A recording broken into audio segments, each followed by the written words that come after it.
مهمل الأزوا وكذا مدير الاتصال بذات المؤسسة عبد المالك تواتي، وهذا بالمديرية العامة لاتصالات الجزائر بديار الخمس بالمحمدية بالعاصمة. يأتي هذا على خلفية العطب الذي تعرض له الكابل البحري للإنترنت ذو التدفق العالي. فلنتابع جانب من هذه الندوة.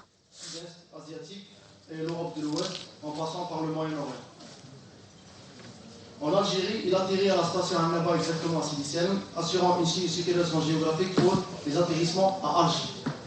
Il y a une capacité de 100 gigas, 2 fois 100 à Marseille, 2 fois 100 Bizerte. Ça, c'est par rapport à l'historique et le cadre.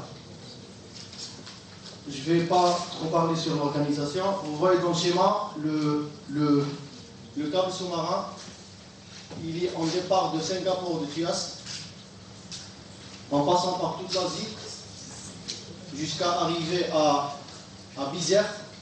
Il y a une bifurcation sur Palerme. Ensuite, on continue jusqu'à Annaba pour remonter à Marseille. Dans ce câble, il y a 2 voies. Une voie express et une voie omnibus. Je ne vais pas rentrer trop dans le détail technique. Je vais passer directement aux travaux de rétablissement.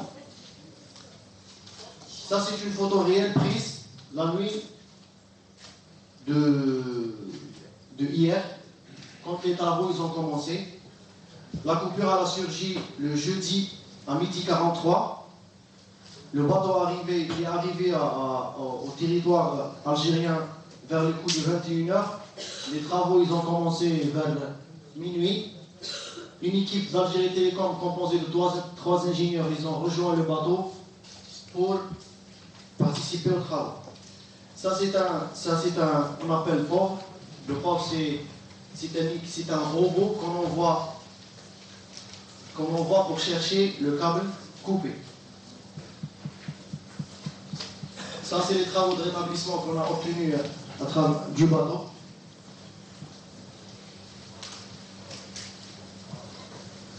Ça, c'est le câble qui a été sectionné. Ça, c'est une partie.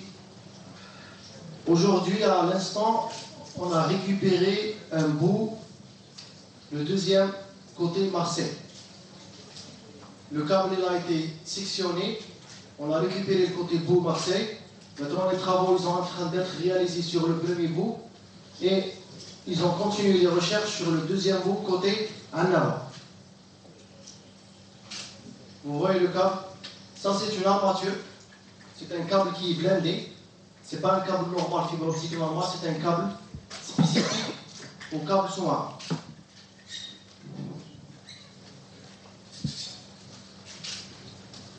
Vous voyez les images?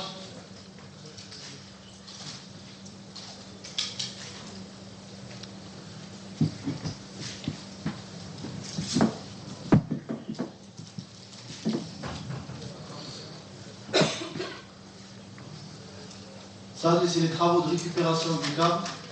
Il y a à peu près 100 mètres de câble qui a été endommagé.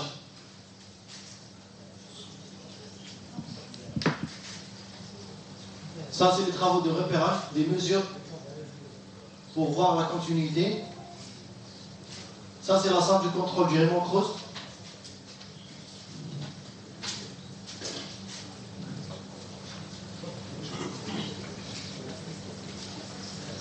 Ça, c'est l'altitude exacte où le câble a été coupé.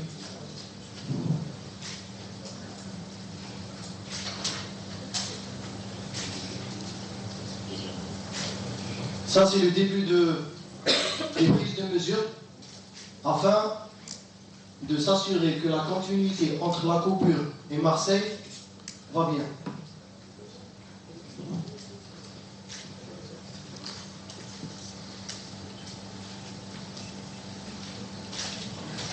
Ça, afin de mettre le câble dans des environnements adéquats pour commencer les opérations de soudure. Ça, c'est la partie qui part vers Marseille. Aujourd'hui, vers 13h, à l'heure actuelle, ils ont commencé les travaux côté Annaba. Ils vont repérer le câble. Quand le câble il sera repéré, ça sera la même procédure qui a été exécutée ici côté Marseille. Une fois, on va souder une partie côté Marseille, on envoie le câble en mer, on récupère le câble de l'autre côté on remonte le câble sur la surface du bateau, on ressoude et les travaux seront terminés. Et je vous remercie. Je remercie M. Blarset. Donc je tiens juste à préciser aux amis de la presse que ces photos vous seront distribuées sur flash disk, juste pour que vous puissiez les exploiter. Merci.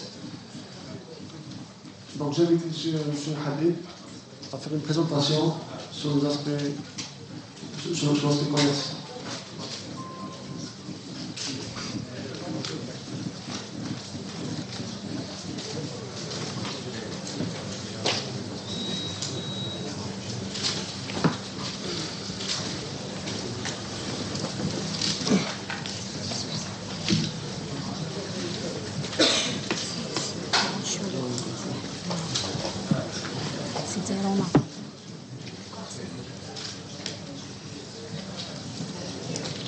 إذا مشاهدينا الكرام كان تدخل بالقصيرة مهدي، وهو المكلف أو رئيس قسم الصيانة باتصالات الجزائر. طبعا كما تابعتم قدم شروحات تقنية حول عملية صيانة الأعطاب التي مست الكابل البحري للإنترنت والقادم من مرسيليا نحو ولاية عنابة. طبعا قدم للصحفيين صور عن هذا الكابل وانطلاق عملية الصيانة التي ستتم اليوم، كما أكد بحضور إطارات من اتصالات الجزائر. فلنتابع ما تبقى من هذه الندوة الصحفية مع حضور الرئيس المدير العام لاتصالات الجزائر مهمل أزو، وكذا مدير الاتصال بذات المؤسسة عبد الملك تواتي.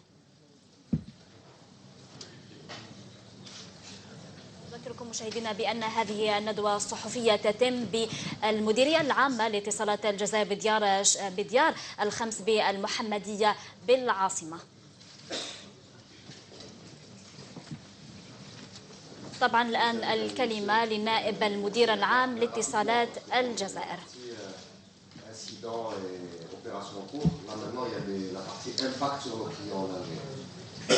Donc, comme vous pouvez le voir sur ce slide, cela résume la situation aujourd'hui. Nous avons actuellement la bande passante internationale qui est répartie sur les deux câbles sous-marins. Donc, en rouge, vous avez la capacité qui est affectée aujourd'hui par la coupure du câble sous-marin. Donc, nous avons perdu, à cause de cette coupure, 81% de notre trafic international. Donc 325 gigas sont concernés par la coupure. Donc actuellement, alors, j'aimerais vous...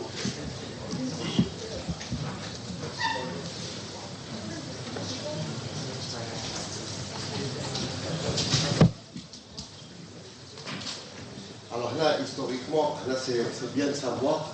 Là, c'est important de voir un peu l'évolution de l'utilisation de la bande passante internationale depuis 2005 à aujourd'hui.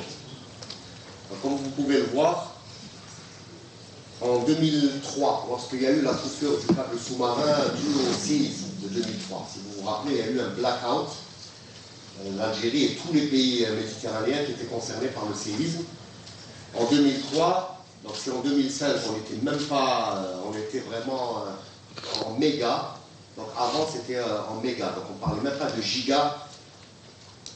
gigaoctets. Et là, en 2009, il y a eu l'autre coupure, on était à 20 gigas, c'est-à-dire la coupure qu'il y a eu sur le 6004 en 2009, c'était concerné par 20 gigas. Aujourd'hui, pourquoi l'effet se fait ressentir? C'est qu'aujourd'hui, la bande passante a été multipliée parce que les besoins de nos clients ont été augmentés. Donc aujourd'hui, malgré que la capacité totale de l'Algérie est de 425 gigas, nous avons atteint des pics à 405 gigas, et ce qui veut dire que les clients sont consommateurs de bande passante internationale, et c'est pour ça qu'aujourd'hui, l'utilisation des 80 gigas restants, donc les fameux 19%, même si les gens ont de la connexion, n'est-ce pas, ils ressentent un peu les effets de la qualité, puisque dans une situation normale, ils arrivent à utiliser jusqu'à 405 gigas.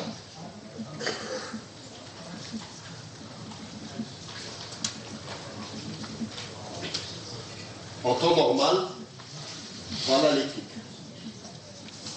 Voilà. Donc en temps normal, regardez, nous avons 350 gigas. Voilà. Donc ça, c'était avant la coupure de jeudi dernier. Aujourd'hui, on est à 80 gigas. Donc, si vous voulez, on a été obligé, de par la perte de la bande passante internationale, nous sommes obligés un peu de restreindre toute l'utilisation de nos clients sur 80 gigas uniquement. Il y a un bon signe déjà pour...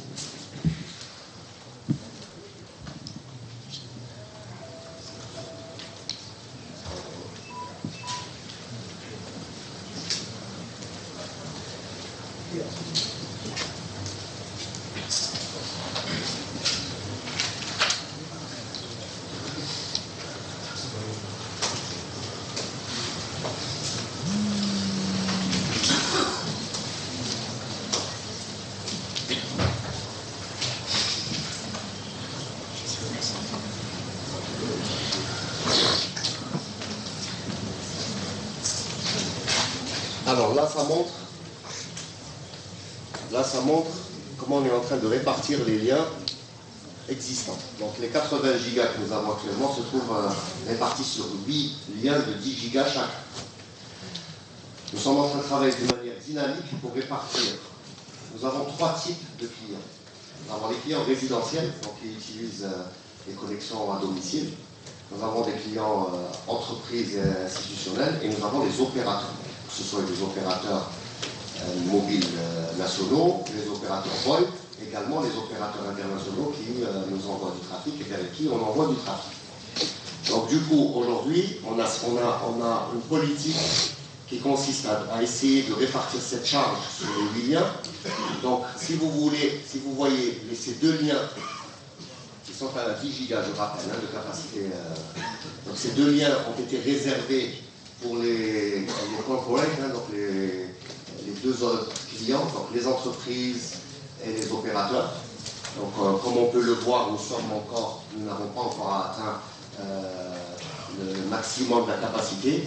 Sinon, pour les autres liens qui sont dédiés aux particuliers, donc nous atteignons des 9,1, 14, etc. Donc même ces liens, nous arrivons à les gérer d'une manière dynamique, c'est-à-dire nous faisons en sorte que pendant une plage d'horaire du jour, n'est-ce pas, des clients d'une certaine région puissent avoir une bonne capacité de connexion. Alors, dernier point, par rapport à la préoccupation concernant l'opération qui a commencé aujourd'hui pour les souscripteurs ADL et ENP. Donc nous avons dédié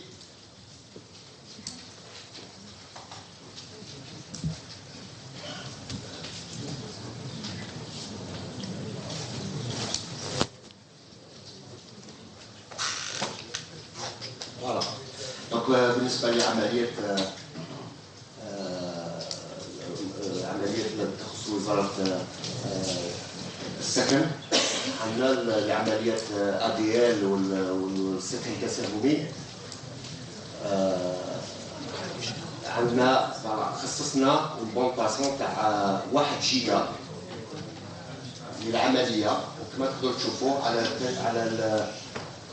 c'était à midi, donc l'utilisation maximum حقنا 287، c'est-à-dire حاليا القدرة اللي مديناها للعملية اللي هي 1 جيجا راهي تستعمل 22% من الطاقة اللي خصصناها. Donc il y a encore de la marge, il y a encore de la capacité pour que les abonnés, les utilisateurs puissent accéder au site.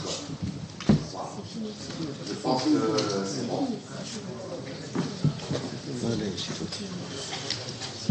Donc je remercie M. Habib pour cette présentation. J'invite nos amis de la presse à poser leurs questions et surtout à se présenter. Pardon, allez-y, mademoiselle. Le micro, une seconde, on va juste remettre un micro baladeur pour que vous puissiez parler.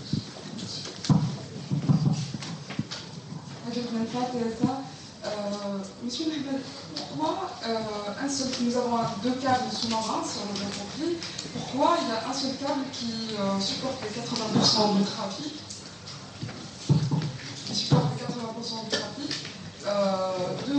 vous avez déjà eu le même problème en 2009, pourquoi les dispositions n'ont pas été prises pourquoi pourquoi ce genre de situation n'ont pas été prévues, pardon. إذا مشاهدينا الكرام، كانت هذه كلمات قبل قليل كنا قد نقلنا كلمة حبيب محمد وهو نائب المدير العام لاتصالات الجزائر. تحدث في البداية عن الجانب التاريخي للأعطاب التي مست كابل الإنترنت بين الجزائر ومرسيليا منذ سنة 2003. وفي آخر نقطة، يعني أهم نقطة تحدث عنها، هو تخصيص تقريبا 1 جيجا لعملية تسجيلات المكتتبين لعدل، وذلك لصالح وزارة السكن. الآن نستمع للأسئلة التي يقدمها الصحفيون في هذه الندوة لرئيس المدير العام لاتصالات الجزائر. Qui obéissent à des normes internationales. D'ailleurs, c'est pas beaucoup d'entreprises, je dirais, ne courent pas les rues, qui sont spécialisées dans la pose des câbles sous-marins. Donc, les câbles sous-marins, de par leur conception, même à leur fabrication, les images que vous avez vues, c'est un câble sous-marin côtier et qui est blindé. Il a un blindage d'acier. Il est fait pour les zones côtières. Ça veut dire que pour une situation normale, le câble est protégé. C'est-à-dire s'il y a un navire qui jette quelque chose par-dessus bord, qui s'écrase qui tombe sur le câble, il ne va pas l'endommager. Mais si le câble est accroché, remonté et scié, on le voit ici sur l'armature en acier, on a les coupures en biseau.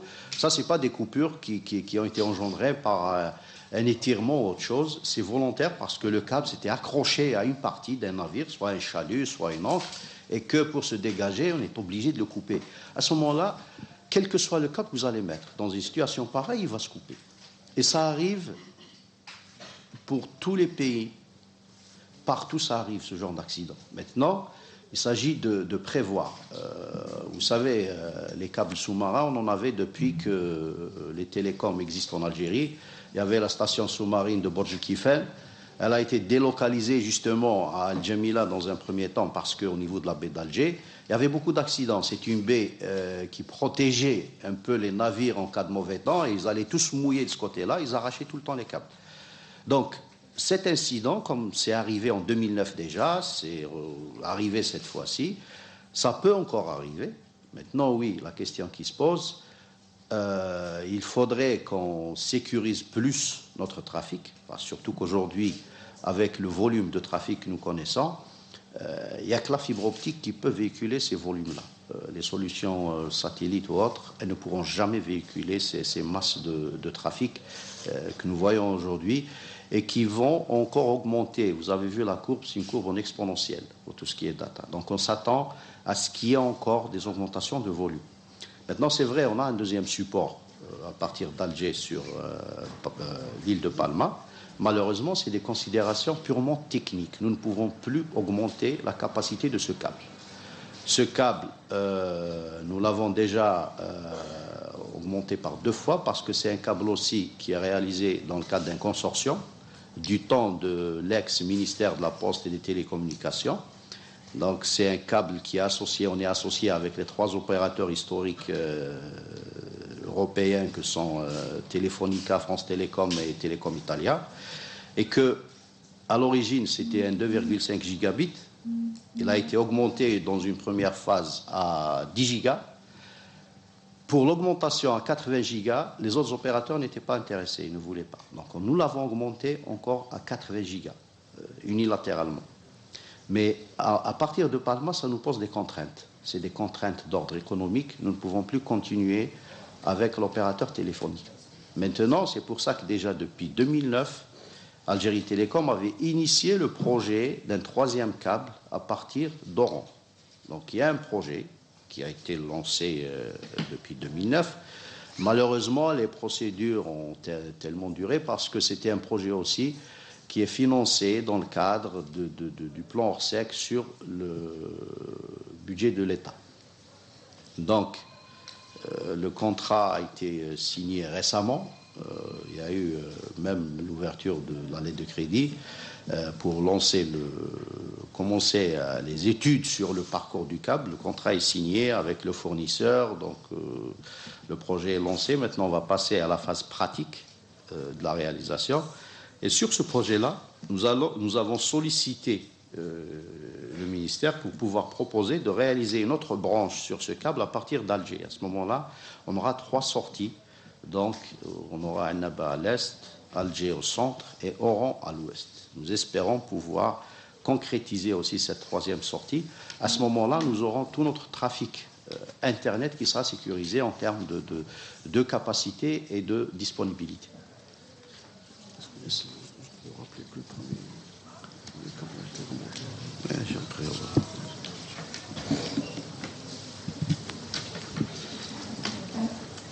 Une autre question? Oui, s'il vous plaît. C'est madame? Après j'ai juste monsieur نعمل إذا كان ممكن بالعربية يجاوبنا